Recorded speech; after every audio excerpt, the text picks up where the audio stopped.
সাহাবীরা, আমি দুনিয়ার আরাম চাই নাই তো, আল্লাহ তো আমার দুনিয়া পুরাটা দিতে চাইছে। হাদিসের মধ্যে আছে নবী সাল্লাল্লাহু আলাইহি সাল্লামকে আল্লাহ তাআলা বলছে, বন্ধু আপনি যদি বলেন উহুদ পাহাড়টাকে স্বর্ণ বানিয়ে আপনার সাথে চালাইয়া দেব, মানে সাক্কার মতো, গাড়ির মতো পুরাটা পাহাড়। উহুদ পাহাড় কত জানেন? 8.5 কিলোমিটার লম্বা,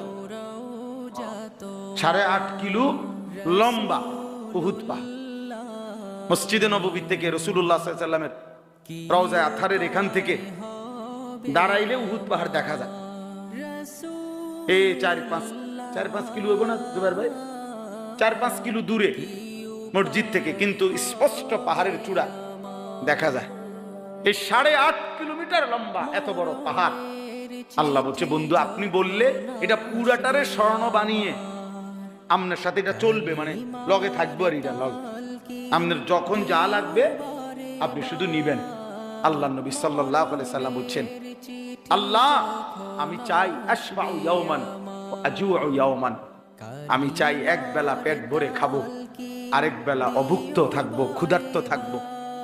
যে বেলা খাবো সে বেলা আপনার শুকর আদায় করব।